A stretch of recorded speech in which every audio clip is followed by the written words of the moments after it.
Hello and welcome to episode 26, the last final whistle episode of the year. It's exactly halfway through the year, and I'm Drew Zeigler, and I'm here with John Grant, and today we're going to do a special episode going over all of our favorite moments of the sports year.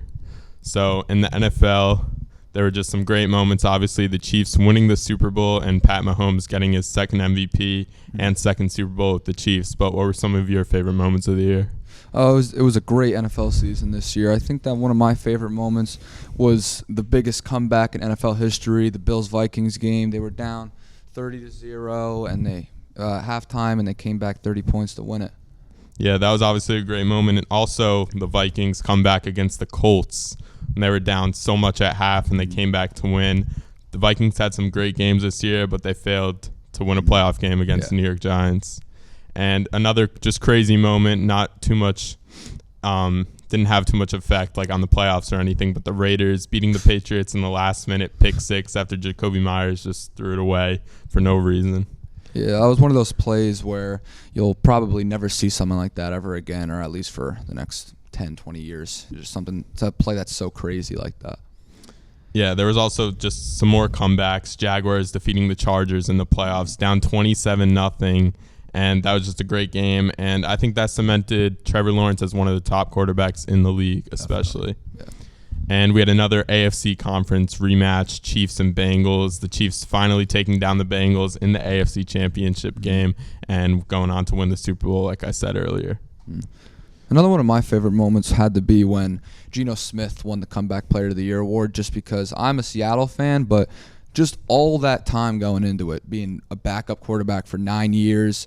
When Seattle announced him the starting quarterback, most people didn't even know he was still in the league. And for him to come out and win it, the Comeback Player of the Year, and make his first Pro Bowl and bring the Seahawks to the playoffs, who were supposed to be one of the worst teams in the league, it's not really a moment, but it's just a great thing from this season. Yeah, it was great seasons for both of our teams, which is unexpected. The Giants also winning a playoff game, and I think now there's a lot of hype up for the Giants, obviously getting Darren Waller now and winning a playoff game last year and cementing their head coach for years to come in Brian Daboll.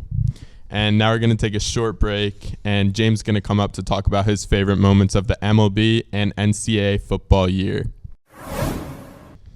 And now we're back, and James has joined me, and we had the MLB season in 2022, and now we're in 2023, but there were some great moments, also including the World Baseball Classic. So what were your favorite moments of this year MLB and also last year? Even though I'm a Mets fan, I think the Phillies run, I wouldn't say it's my favorite, but it was probably one of the cooler runs. I mean, nobody expected it, especially with their pitching. Everybody says pitching wins championships, but they got hot at the right time. And, I think Harper, that go-ahead home run in the NLCS Game 5, I feel like that was probably one of the best moments of the MLB season, in my opinion. Yeah, those are the moments you live for, and that's why you play the game. And obviously it was cool to see a team who's not as good come up and just go crazy in the playoffs, but still not coming out on top and losing the World Series. And there was also just a crazy game in the playoffs. Astros and Mariners goes to 18 innings, and Jeremy Pena ending it with a game-winning home run. Yeah, I can't imagine being a Mariners fan. I mean, they lost Game 1 in heartbreaking fashion on a Yordan Alvarez walk-off after being up by 3, I think, in the 9th inning, and then to go home an 18-inning game after scoring no runs in 18 innings is that's crazy. And I feel like if the Mets did that, I don't know how I would react. I feel like I'd be so furious. I just really feel bad. And in the World Series, there was also a really cool moment. There was a combined no-hitter. Christian Javier, Brian Abreu, Rafael Montero, and Ryan Presley finishing it off to tie the series 2-2. And that was obviously a key moment for them winning the World Series. Yeah, I mean, they could have gone down 3-1 if they didn't win that game. I mean, the pitching really just stepped it up. They needed that one so bad. And I mean, to come back down 3-1, it's very tough. So I would say that was a must-win game. To throw no-hitter, really get the momentum back on your side. It's just so clutch. And we had a World Baseball Classic a few months ago, which I think was just great for the game of baseball, helping it grow just to several countries and a lot of people watching it and supporting their countries. Yeah. So what were some of your favorite moments of it? I think Murakami's walk-off against Mexico was really cool. I think he was struggling all tournament. He's probably the best hitter, probably even better than Ohtani on that Japan team. really just come back, walk it off against Team Mexico. I think that was really cool. And then obviously Shohei striking out Trout to win the World Baseball Classic. That was also really cool. Yeah, Shohei striking out Trout. That was really cool. Obviously, we wanted Team USA to win, but a cool moment for Team USA was Trey Turner's run in the World Baseball Classic, just hitting that homer against Venezuela, that grand slam. He was just a beast in the World Baseball Classic, and I think that was really fun to watch, and it was really cool to see as a big baseball fan myself. So now I know it's a little different, but to NCAA football, there were some really cool moments. First up, Tennessee upsetting number 3 Alabama 52-49, and new giant Jalen Hyatt, 5 touchdowns, 207 receiving yards, and it's really cool to think about now because he's going to be on our team, and hopefully he can do something like that for us. Yeah, I mean, him and Hendon Hooker, they had the games of their lives, and the Tennessee fans rushing the field after the game, throwing the goalposts into the lake. I mean, that was really one of the best games, I would say, of the season.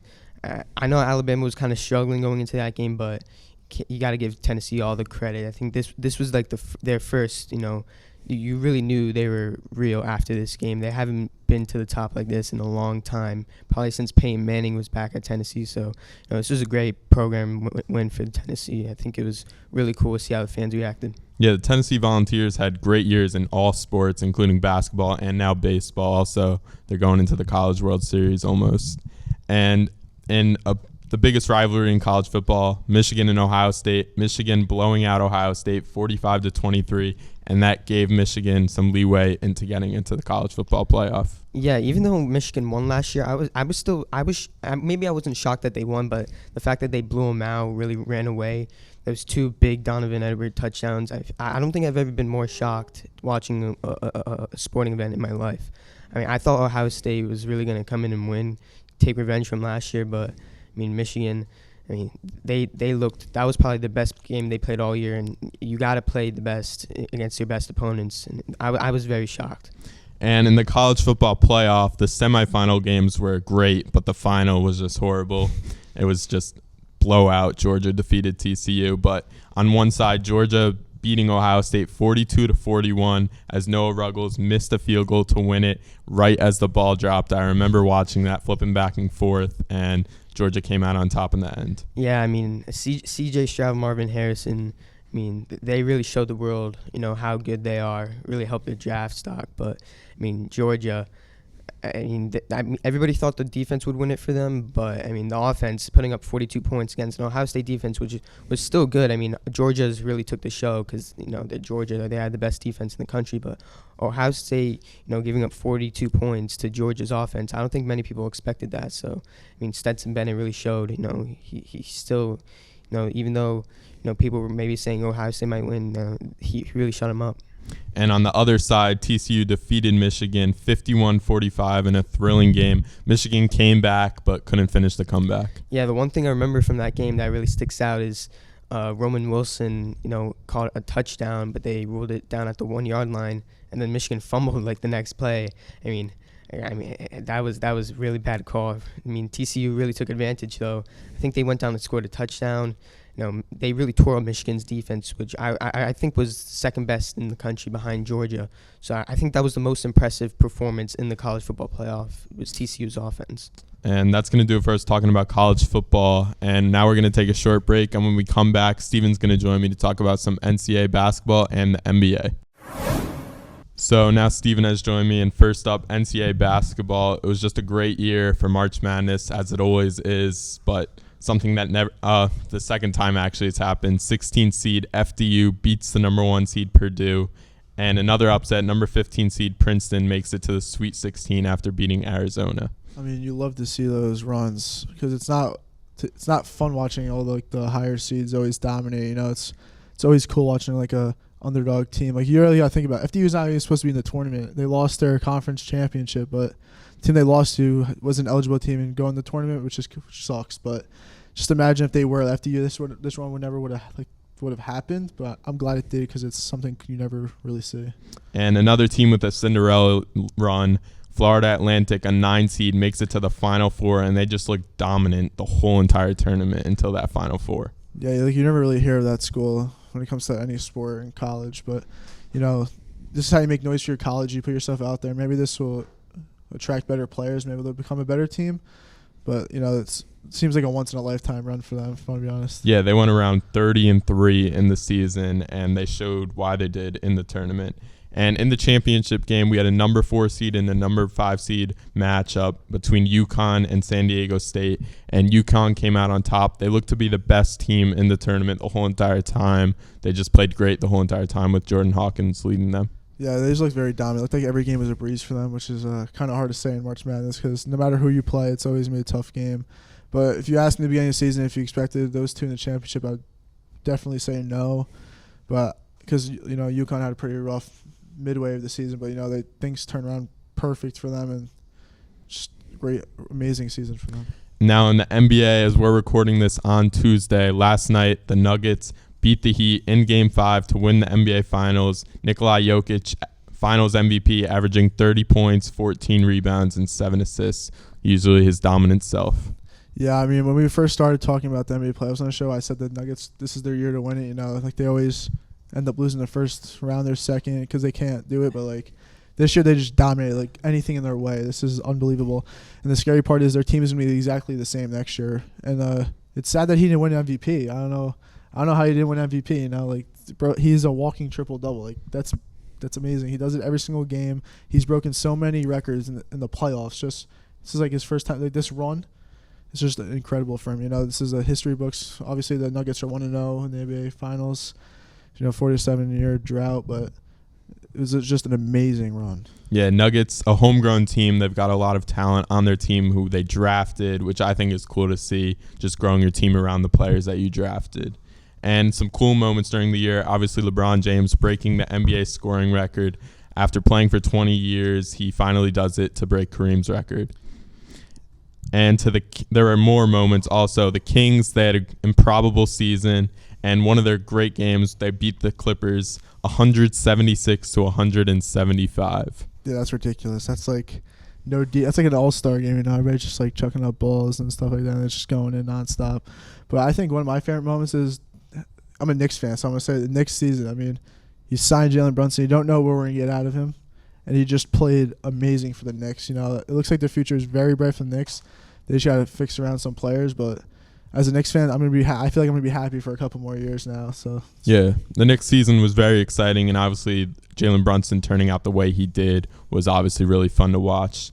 And one of the cool moments, obviously Damian Lillard dropping 71 points with 13 threes and 134-114 win. I mean, I hope he gets out of Portland, man. I know this guy's dropping 71 points. He's doing everything for that city of Portland.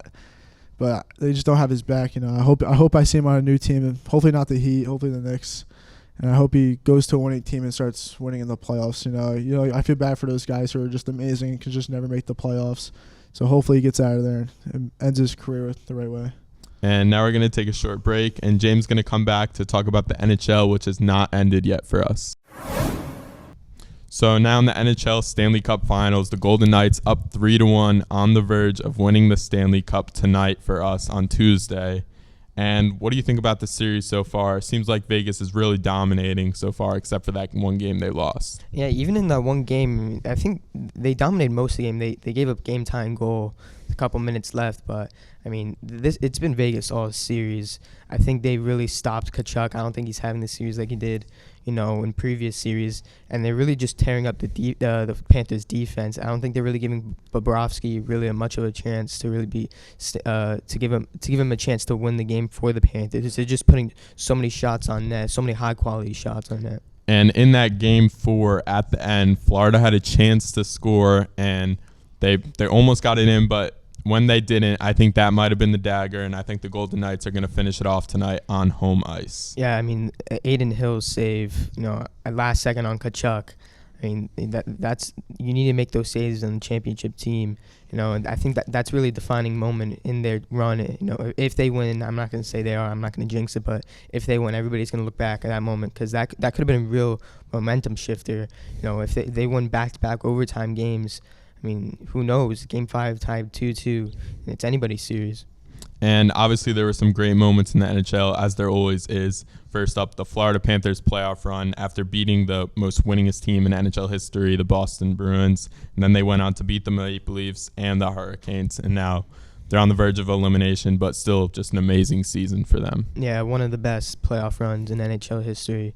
I think, they even if they lose, and I mean, obviously, as one of the last teams to get in, obviously a successful season.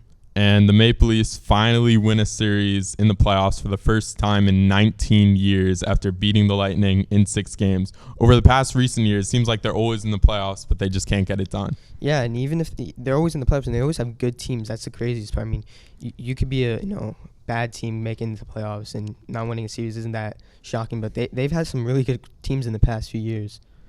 And just what a season for Connor McDavid. Just 150 plus points. He's just amazing. And now we're getting a player like him next year in Connor Bedard, who I don't know who can live up to those expectations, but we'll just have to see. And another guy just who's been in the league forever, Alexander Ovechkin, scoring his 800th NHL goal and doing it with a hat trick against the Blackhawks. Yeah, one of the game's best players. Maybe he'll reach Gretzky. I'm not really sure how much. I think he's right under 100 away. I think he's got a few years left in him. It'll get really interesting. See if he can reach him. That'll definitely be a story in a few years. Yeah, that'll be cool to see if he can break Gretzky's record. And that's going to do it for us for the final whistle of this year. It was a great year for us. We just went over all the greatest sports moments of the year, and we hope to see you back next year. Thanks for tuning in all of the year, and thanks for all the support on the show.